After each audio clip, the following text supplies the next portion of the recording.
और बताएं, किसी कोई क्वेश्चन है? चले फिर अपन आगे। Mahendra ji sir, Mahendra Agarwal sir.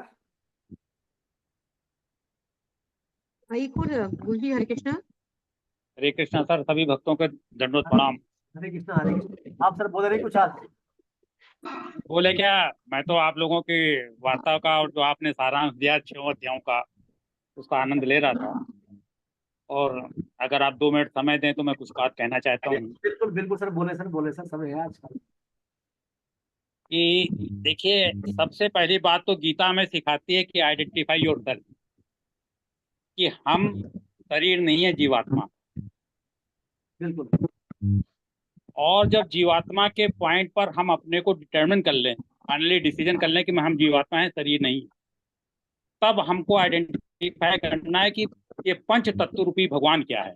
भा से भूमि, गा से गगन, वा से वायु, आधा आ से अग्नि, और ना से नार से जल। इन 5 तत्वों से जो बना हुआ तत्व है वो है भगवान। और उसके बाद मन, बुद्धि और अहंकार, ये 8वां जड़ प्रकृति है। और चेतन प्रकृति जो है वो हम उस परमात्मा के परम तत्व के अंश हैं, जैसे सूरज और उसकी किरण। तब इसमें 3 शब्द आते हैं जो मैंने अब तक अनुभव में लाए, कि हर चीज भगवान के द्वारा नियत है, हर चीज निर्धारित है, उसी के अनुसार हमको कोई भी शरीर मिला है, उसके अनुसार हम कर्म कर रहे हैं, और वही जो कराएगा वो करना पड़ेगा। दूसरी चीज है कि वो नेति है, वो परमात्मा नेति है, जिसकी कोई इति नहीं है। वो अनंत है, सर्व जगत का सृष्टा, उत्पादन करता, पालन करता, संहार करता वो है। और उसके अनुरूप हमें उनके चरणों में निमित्त मात्र में समर्पित हो जाना है। तो नियत, नेत और निमित्त। तो जब हम निमित्त होकर के उनके निमित्त सब कर्म करेंगे और उनको अर्पण कर देंगे, तो अपना कुछ रह ही नहीं जाएगा। सब कुछ आपने करवाया, आपके द्वारा हो रहा है, तो आपके लिए हो रहा है, मैं तो केवल निमित्त मात्र हूँ। इस भाव को अपने में जागृत, ये मैंने जो अपने अनुभव किया वो आपको समर्पित किया, आप लोगों के चरणों में।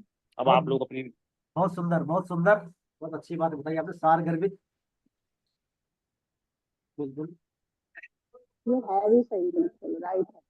जब ध्यान कोई बंदा लगाता है ना तो उसको अपने आप ही उजागर होती है ये चीजें।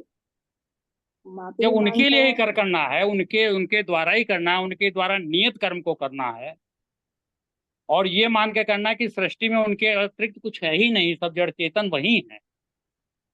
जी तो जी जी।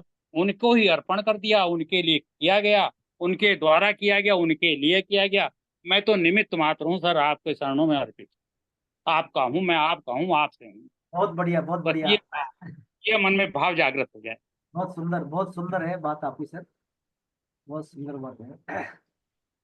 और उसके बाद जो आती है सर, जो गीता के बाद जो बात आएगी, जब कभी चर्चा चलेंगी भागवत, और भागवत के बाद जो आपने चैतन्य भागवत आत्मा चैतन्य चेता में रखी है, तो जब आप उस प्रेम के लेवल में आएंगे, तब प्रभु के रोम रोम में आपको मस्ती मिलेगी, रोम रोम में आपको प्रेम मिलेगा। आप जिस चीज के, भगवान के जिस स्वरूप को देखेंगे, जब आप उनके नयनों को देखेंगे, तो नयनों का जो रोम रोम है, अणु, उसमें आपको प्रेम की अनुभूति होने लगेगी। आप देखेंगे कि वो मुझे देख रहे हैं, मैं उनको देख रहा हूँ, उन नैनों में, बस और कुछ नहीं, मेरे नैनों में केवल तू ही तू तो है, तेरे अलावा है क्या। वाह साहब वाह। बहुत आय की बात है। ये बहुत मतलब, जो ये तो प्रेम रस की बातें हैं साहब। आप तो जब आएंगे, उसके जो हमारी आपकी निजी चर्चा होगी दो पर, तो चर्चा करेंगे। ये बहुत सबके सामने कहने वाली बातें भी नहीं है। बहुत सुंदर, बहुत सुंदर। चलिए, और किसी को कोई नहीं, प्रश्न? आपने तो आपने बाबू समय जी, दिया, उसके लिए बहुत बहुत धन्यवाद। बहुत बढ़िया सर, बहुत सुंदर, हम भी लाभान्वित हुए आपकी बातों से। ये मौका कब मिलेगा फिर हम जैसों को? बहुत जल्दी मिलेगा मौका आपको, बस धैर्य रखें आप। आप धैर्य रखें। देखिए, बहुत पुराने साधक है, जितनी मेरी उम्र नहीं है उससे ज्यादा समय से गीता पढ़ रहे हैं सर।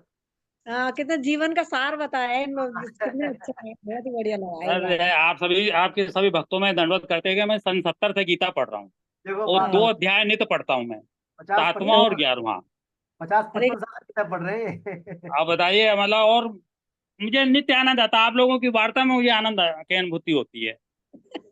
हम तो और गीता गाई जाने वाली चीज है, पढ़ने की चीज नहीं है। लोग कहते हैं गीता और बहुत मतलब जो है गंभीर विषय है, और ये आनंद लेने की विषय है। आप इसमें आनंद लेना सीखें, जीवन का आनंद लीजिए। जी जी। और जो बात कही है, जब कभी हमारे आचार्य जी कृपा करेंगे और उसका आनंद लेंगे तो आप लोगों को सबको लाभान्वित मिलेगा उसका। समय समय पर सब आपके समय समय पर आपको थोड़ा कष्ट देंगे ताकि हम भी लाभान्वित हो आपकी बातों से। बिल्कुल चलिए साहब, बड़ी कृपा है आपकी, बड़ी कृपा है। मैं आप लोगों को सबको प्रणाम कर रहा हूँ। प्रभु जी हमको भी जोड़ लेना, उसमें हमको भी जोड़ लेना, जरूर जरूर। बिल्कुल बिल्कुल। चलिए, और किसी कोई बात एग्जाम संबंधी, आज चर्चा संबंधी किसी की बात, फिर आगे चलते हैं। दिनेश जी गोयल साहब, दिनेश सर, आप कुछ बोलना चाहेंगे?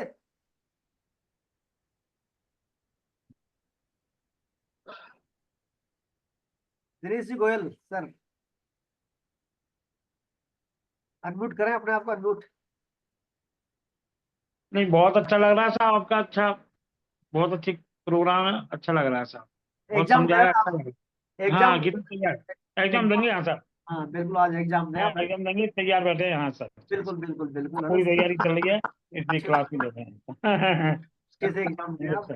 हाँ, और किसी की कोई बात तो ऊपर फिर हरे बैठ। कृष्ण हरे हाँ, कृष्ण गुरु जी। बोले जी, बोले बोले। ये तामसिक भाव किससे उत्पन्न होता है, स्वयं की इच्छा से या प्रारब्ध से या ऑप्शन भगवान श्री कृष्ण से? भगवान भगवान से, श्री कृष्ण से या भगवान स्वयं से की होता है। इच्छा से? तामसिक भाव भगवान से उत्पन्न होता है, श्री कृष्ण जी से? भगवान ने कहा था ना अर्जुन को, भगवान ने कहा था अर्जुन, मैं क्या कहूँ, जितने भी भाव है, चाहे सत्वगुण रजोगुण तमोगुण, सब मेरे से ही है। तो भगवान से होते हैं भाव, सारे भगवान का ही है इसमें।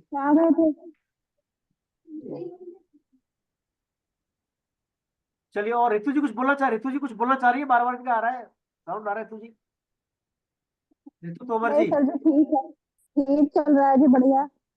पेपर देना है जी, बस सुन रही हूँ मैं भी बैठी हुई। पेपर दें आप आज, सब अच्छे से, ना सबको बहुत बहुत शुभकामनाएं। पेपर अच्छे से दें आप, ताकि आप में पेपर देने से क्या होगा, एक तो कॉन्फिडेंस आएगा आप में गीता के प्रति। भाई मैंने देखिए गीता में अच्छा स्कोर किया है, सबके अच्छा स्कोर होगा, पेपर अच्छा आएगा। सब आपने अपने जो चर्चा करी वही बातें आएंगी, है ना, ऐसा कुछ नहीं, अलग कुछ नहीं आएगा। जो अपन पढ़ते हैं अक्सर क्लास में वही बातें आएंगी, उससे बाहर नहीं आएगा ना। पढ़े आप, सब अच्छी तरह से दें उसको, और ताकि भगवान की कृपा कृपा प्राप्त हो, आप में कॉन्फिडेंस आए गीता के प्रति, फिर बातों को अच्छी तरह से ग्रहण करेंगे आप, गीता की बातों को। पारसर साहब, विशंबर पारसर जी, आप भी एग्जाम दे रहे हैं ना आज? आप सर? जी बिल्कुल दे रहा हूँ सर, दे रहा हाँ, बिल्कुल आप एग्जाम दें। सभी आपसे कुछ चर्चा नहीं हुई आज, बोले नहीं आप आज, इसलिए थोड़ा। हूँ। सुन रहा हूँ सर, सभी को जितने सवाल मेरे मन में नहीं आते हैं उतने सुन रहा हूँ मैं। चलिए चलिए, बहुत अच्छा। तो अपन हरे फिर कृष्ण बैठ। गुरु जी, एक बार हाँ और पूछ लूं? हाँ, बोले ये बोले। ये भगवान की अपना प्रकृति में सबसे सूक्ष्म तत्व क्या है? मन है, बुद्धि, अहंकार है, जीव अहंकार है? कैसे? अहंकार, अहंकार, अहंकार ही है ना? अहंकार, सूक्ष्म अहंकार है सर। ओह, हम्म। तो अपन करें फिर, वाइंड अप करें आज, फिर अभी आज का है ना। चलिए अपन कीर्तन करते हैं 5 मिनट, सभी अपने आप को अनम्यूट कर लें।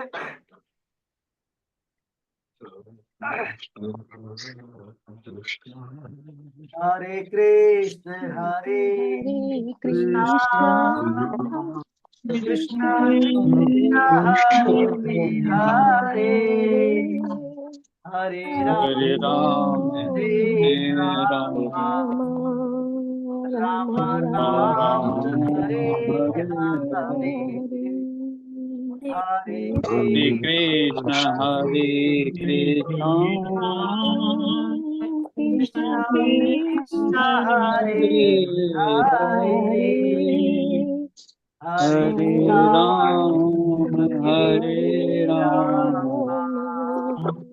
राम राम हरे हरे, हरे कृष्ण हरे हरे कृष्णा कृष्णा कृष्ण कृष्णा कृष्ण हरे हरे हरे, हरे हरे राम राम हरे हरे राम, राम राम राम राम राम हरे हरे हरे। हरे हरे कृष्णा।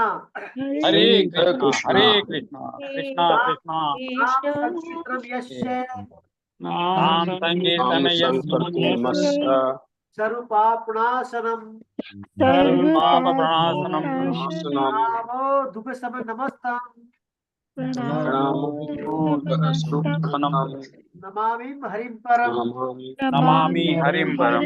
वृंदावन बिहारी लाल की जी जय हो राधा गोविंद देव सरकार की जी जय जय हो श्री श्री कृष्ण बलराम की जी जय अर्जुन के सखा भगवान कृष्ण की जी जय जय हो वृषभानु सुता राधा रानी की जय हो प्रहलाद नरसिंह देव की जय जय हो जगन्नाथ बलदेव सुभद्रा मैया की जय जय हो हरे कृष्ण महामंत्र की जय जय हो हरिनाम संकीर्तन यज्ञ की जय जय हो सब संतों की जय जय हो सब वैष्णवों की जय जय हो आज के आनंद की नंद की जय जय हो आप सब वैष्णवों की जय हो जय हमारे आचार्य जी की जय हो। तो आप जय हो जय हो हरे कृष्ण हरे कृष्ण हरे कृष्ण हरे हरे कृष्ण हरे कृष्ण हरे कृष्ण चलो भाई की तो कर लो।